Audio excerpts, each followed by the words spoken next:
Supervising sound editor, Mathew, editor, Payton, KOch, composer, Khosla, casting director, Tiffany Canfield, and welcome back, John. Can we just congratulate you again on your... One more down. There you go, one more down. Everybody move up a little bit. Can we just congratulate this incredible group? I mean, we could just sit here and talk about that last scene and cutting that and the score. Sid, I'm going to talk to you. I want to hear from you about the score in that moment when Loretta's confessing. Like, what was your... talk about like the process of scoring that moment. Well, thank you for saying all those nice things. And thank you all for being here. This is just so cool and such an honor to have you guys just actually want to pay attention to what we have to say. So that's kind of cool. The music, the score on this show, when you asked that question, like, I have an anecdote. So when we were just about to start shooting the season, John, another producer, Jess Rosenthal, and myself, we flew to Washington, D.C., and we were going there to go and lobby on behalf of artists in Congress to sort of fight piracy, right? And so we went on this trip together, and on the airplane ride, on the flight out there, John starts telling me about the season. And I remember in that moment, he was telling me about Loretta and a little bit about her backstory. And then I knew obviously it was Meryl Streep. And so I was like, okay, I'm really gonna listen right now. And I pulled out my iPhone and I started humming a melody. And John's like, I really like that. Just like, I don't know what we said, but I think it was like, table that, we're gonna do something with that. And then when we came back from DC, I developed it into what ended up becoming Loretta and Oliver's love theme for the season. And we sort of teased this love theme throughout the entire season. And this was sort of, and then that love theme also scored Oliver's heartbreak here, where he has his actual heart attack. And so it sort of felt like this was like the culmination, the biggest version of this theme that we had all season. But it all started with a little idea planted in my head by this wonderful, brilliant man. And that's just how organically the musical process works. And then we have this gorgeous orchestra. And we have a live orchestra for every episode of the show. And there's 15 string players and woodwind players putting their hearts and soul into the score. So it's a big, big collaboration. Jonathan. Okay, sorry. I can't stop myself. I mean, really. Like, okay, so this one is crazy, mad, brilliant, right? Obviously, and he embodies the sort of central ethos of the show, which is classic meets modern in my way. And I think of classic in many ways as like sort of the classic storytelling that makes you feel and makes you just swell with emotion and do it in a modern way, and that is Sid Khosla to me, and it's been that way from the beginning. And the brilliance of sitting on a plane with him and sharing one thing and knowing that he then went over to his seat and was sitting and working, and Jess was watching a movie and I was doing whatever, and then 20 minutes later he comes back with Loretta and Oliver's theme, which is crazy, and it was perfect. And that was the way, right from the beginning of working with Sid Khosla on this, the theme of the entire show, which I knew when we'd be starting work with a composer for this show, that it was a mix of a lot of things. The tones in this show are a huge mix, so finding a theme that could hold all of that, and I promise you it was the first thing he played me. And I was prepared for thousands of options, and the first thing he played was the theme that is the theme you all know as the theme to Only Murders in the Building. That. And that's the like great good fortune of having people like Sid and everyone else on the stage working with you on a show like this. Genius. I'm curious, what was the core instruments that you wanted, and you talked a little bit about the orchestra, what was the key instrument for this? We have violins, viola, cellos, flutes, clarinet. But this season, I've been trying to score Meryl's character. She felt like a French horn to me. Just like really, really beautiful and elegant. And just there was something royal about it, about that instrument, regal. But Meryl sort of, that spoke to me, and so that's what you hear in there as well. There's some timpani in there as well. And the one thing I didn't mention before about like the key collaborative part of my process is working with our editors. Our editors on the show and I have like a really tight relationship, and they involve me early on in cuts as well to see the footage, and I give them pieces of music before they even see their cuts, and they cut with the music sometimes. So it's a really great collaboration with Payton and Shelley and Peggy, who wasn't here today, but yeah, that's it. I'll just jump in real quick to add to that. Part of our collaboration is also we're showing cuts to Sid early on, and something that we enjoy is just getting to be on the phone with him for hours, and he sings to us. So we're you're talking about the tone and figuring it out, and we're playing scenes, and we're like, oh, do we need to be more suspenseful here? But no, we won't. It's comedy, we want to be light, like, but no, we got to be emotional drama here, and then Sid's just la, da, da, for hours on the phone. So it's this friendship now that we have, and it's just such a joy to collaborate together. By the way, Shelley is right there. She is here. And Shelley edited that episode that we worked on together.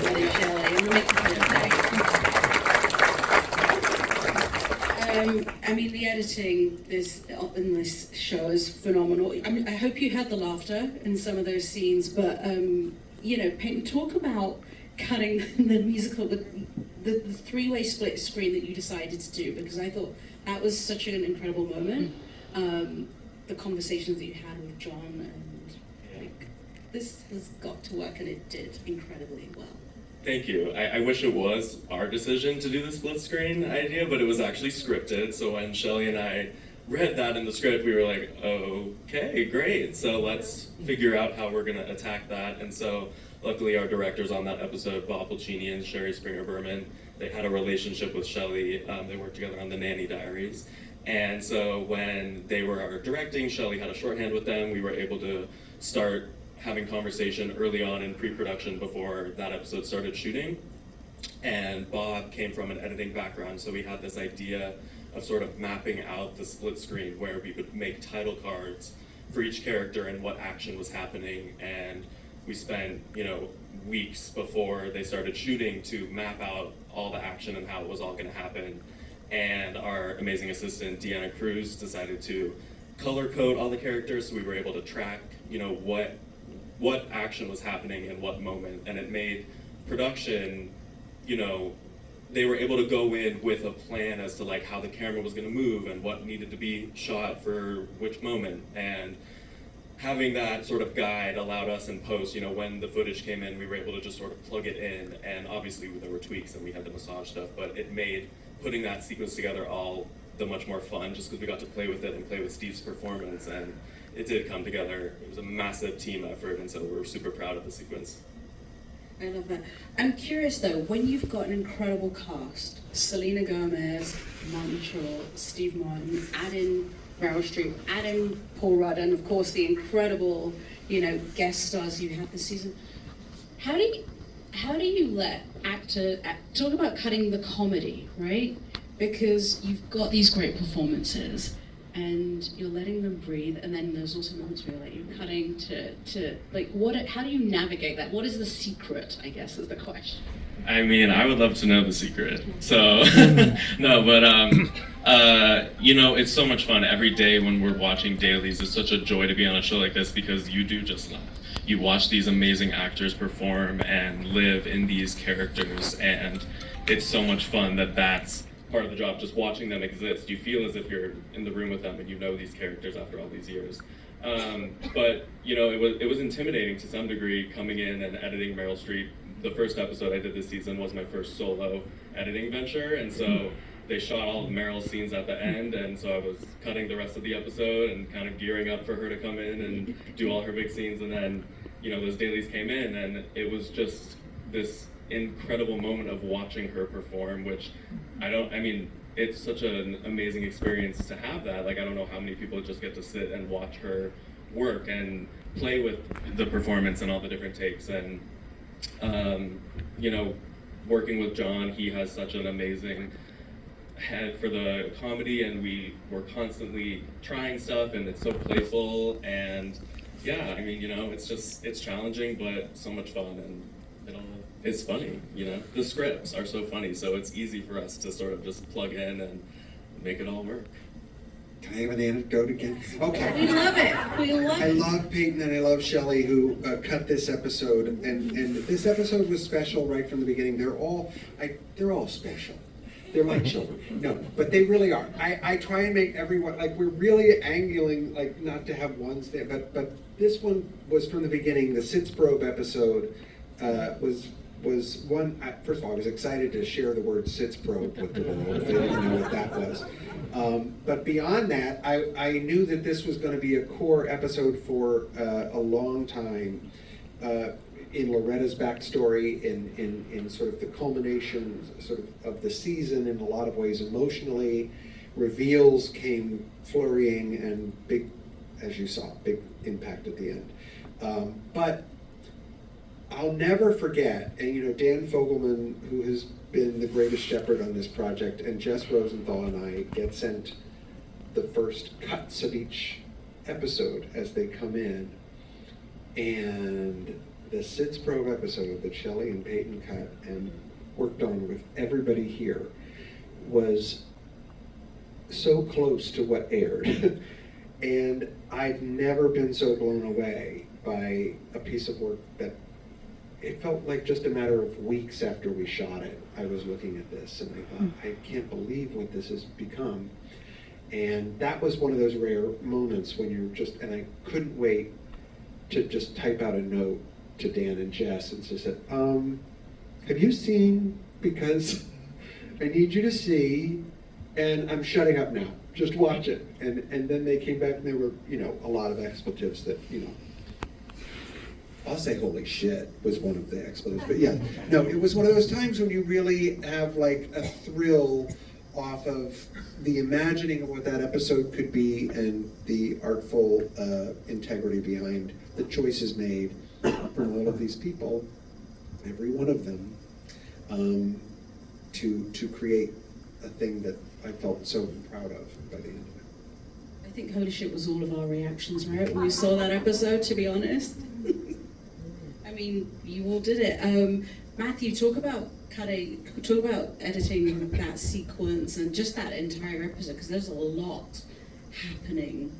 Yeah, well, one, I'd just like to say I've never gotten sung to by Sid, and I feel a little kind of bad about that. It's a privilege. But nonetheless, I would, this episode, you know, we have a team of dialogue editors, effects editors, and the Foley department, and Miha in the music department. And what was tough about this particular, one, this was a musical season. I don't think I've ever seen anything like that on TV for, if ever. I mean, this was literally a musical. And what we did is they ended up, they did pre-records with the actors doing the songs, and then they would also sing to their playback, but then they would record the production, and then they'd also do ADR. And what we had to do was, between all of us, is make sure that we're finding the best performances and the best emotion out of all that, and they all had to match and sync together. And then also with Lindsay mixing the music, she had to match all those different layers. And then what was really cool for me when I rewatched the episode was just seeing how it all was very cohesive. You know, when you have pre-records and you have ADR, it's hard to make it sound real or like it was done on the day. And I thought we really accomplished that well, especially with Meryl at the end, because she talks and then she sings and then she talks, and then Sid's music comes in, and it really brought me to tears actually seeing it again. I love that. Tiffany, we've got to give you a huge round of applause. Incredible casting this season. You and the team Yeah, I mean, talk about, first of all, you were casting, you could have casting, the process was done in person after the pandemic, so what was that like? And then what were you looking for this season when John was like, we're gonna do a Broadway musical? Oh, this is on, okay. Well, I don't know if you know our history over at the House of Telsey, but some people call us the house that Rent built, because Bernie's first Broadway show was Rent. So we are big into musicals, so this was like a dream come true for us. So it was sort of like, everyone loves to be on this show, and it's a smorgasbord. That's how we have, this is so, the goodwill, and I think the news is out that we have a really friendly, like, family here, and you hear about the collaboration. And so knowing that we were gonna extend that to the Broadway family was, I'm gonna get emotional, was really exciting for us. Really exciting. Can I just say, okay, so it's all about sorry. They put me in a chair, I have to talk, I'm sorry. Okay, but here's the thing. Each one of these people, it's all about the conversations, and when I say each one of these people, the conversation is everything, and it's plentiful, and it's delightful, and like insightful, and every one of these people, we have in-depth conversation, and they're big about each of these choices. And when it comes to casting, and when it comes to Tiffany, and the integrity behind like that, with a New York show, you want great New York actors, you want great New York character actors. She knows every single one of them, and all of the ones that are still under a rock, that you haven't seen, which is also thrilling and exciting. And that's the conversation that I love, is sort of the balancing act between the, oh my God, could we potentially get Jane Howdyshell, Jackie Hoffman in this show? Can we get someone I haven't heard of before? And Tiffany knows them and can walk me through, like, okay, you have to see. And that's what so essential, because obviously this show is built around its characters and its authenticity to New York, and its stretch of comedy, and its stretch of pathos, and being able to feel the actors that you're watching, and it's invaluable to have the conversations with Tiffany and know she's recognizing the thing that you are craving in a way that is so spot on. Well, and what was fun is to do a musical on television, right? And so even though there are musical numbers, the whole thing, the brilliance of what John does, is the whole thing is a book musical. So the people who don't even sing, like Linda Emond and Wes Taylor and Peter Bartlett and who else do we have there, are all trained. I mean, I think Linda Emond has a Tony for Cabaret, right? And Wes Taylor was an original cast of Rock of Ages. And Peter Bartlett's, I can't even name how many musicals he's been in. It's been astonishing. Knowing that we could, and Jeremy Shamos too, even Dickie has been Gutenberg the musical originally off Broadway. Don't know if you know that. But it is so exciting to know that we could build that so that we could have like a real book musical, and that everyone understands the rhythms and how you set up scenes, and here comes this song, and knowing how you play a scene when you know a song is coming. So it was really a dream come true. I love that. Sid, I want to come back to you for a second, because, this season is a musical, so you're also dealing with musical numbers. Talk about working with Vange, Justin, Mark, and the entire musical team as a whole, so that you have this incredible, mix of score and song. I mean, well, honestly, we really worked independently of each other for a lot of the season. So Justin and Vange and Mark Shaman. Who else wrote that song? There's someone else. Scott Whitman. Scott Whitman. What was really exciting was John had enlisted sort of like, some of the best musical songwriters of our time. And the second I remember John played me early demos of stuff, like the song that they wrote for Loretta earlier in the season. For the Sake of a Child, was that one? No. Look No, for the Light. Look for the Light. I remember hearing that, and there was like a little demo tape. It was like a video that had Sarah Bareilles singing it. She co-wrote. She co-wrote it. And just being blown away by just the sheer talent of their writing. I mean, if you hear like the lyrics on Pickwick's, the lyrics are fucking insane. I don't know how anybody even writes those words. I mean, it's Diaper really full of criminal intent. Yeah. Is all I just want to say about that. Like that. It It's- went on and on. Yeah. it's just poetry, and it's just like, and I think, you know, we may not have sort of worked together too much on stuff. There were times where like their songs would play in the finale, because I mostly handled the score for the show. But there were times where, you know, we would be intercutting between other scenes, and we'd have to add some tension strings and stuff like that to sort of help sell some of the other drama that was happening outside the song.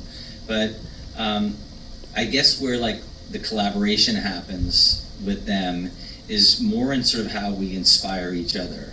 And you know, for them to have composed this song, for example, that literally just like, you have to be inside Oliver Putnam's brain to write that song, you know, because it's coming from his mind. And so everything they did was steeped in authenticity. And everything that I try to do on the show is also steeped in authenticity. My approach to the score has always been something that John said to me early on, and it's that this is really about these three people who live in an apartment building in New York, and they're sort of like disparate souls who are just trying to find friendship. And so at the end of the day, there's an emotional story underneath all of this, and that's the reason why all these people are here together. You know, yeah, it's a mystery, and yeah, there's murders, and there's one at the end of every season, and yeah, all that. But it's really about this journey that they're on together. And so in the same way that Justin and Vange and Mark and Scott wrote that song, it's just steeped in authenticity. And I think when they're authentic and I'm authentic with what I'm doing together, that marriage is nice. It gets John's vision across. I throw in one thing. Okay. Wait, anecdote? It's not really. Oh, okay. It's one you may know, but may not know. So just to say, the conversations, Justin, Paul, and Benj Pasek were great touchstones, obviously, throughout this season with their incredible work that they did throughout this whole season. The songs are incredible, and that team that they put together of Mark and Scott, Sarah, Michael R. Jackson, everybody involved, it was outrageous who joined in. But I will say this, there were conversations with Justin and Benj, and I loved them so much because it was like, they're coming into a show with a musical language that Sid has established so exquisitely. And I will never forget the first time I heard Look for the Light and Sarah Bareilles singing it around their piano. And those opening chords are completely reflective of the themes within Only Murders. And so that was my wish and goal, was that this musical couldn't stand outside of our show as its other thing, but somehow weave and make it feel like a part of the show and make it feel like a part of the language of Only Murders in the Building as we're doing this own unique thing. And that was the understanding, the conversations that spawned those things, and the great respect that was going back and forth between Sid and Benj and Justin all throughout the season to sort of honor each other and sort of work together in that way. It was amazing to me. I mean, how does it feel that you've all like worked on a musical now and Done. I think we're ready for Broadway, though, no? Well, actually, yeah, there's been talk of something like that. I don't know. There's been talk of something like taking Death Rattle Dazzle and making an evening. More to come. But you've got, your team is right here, right? You've got Mathew, Payton, Sid, and Tiffany. You're ready to go. We're all set. You're all set. And of course, you've got your production designs and costume designs from our earlier panel.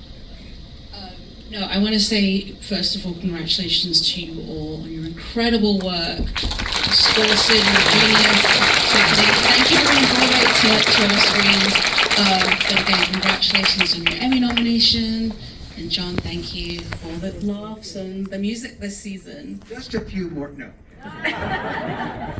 We can't wait for season 4. But thank you again for sharing your insight. Please join us outside for our reception. Thank you, everybody.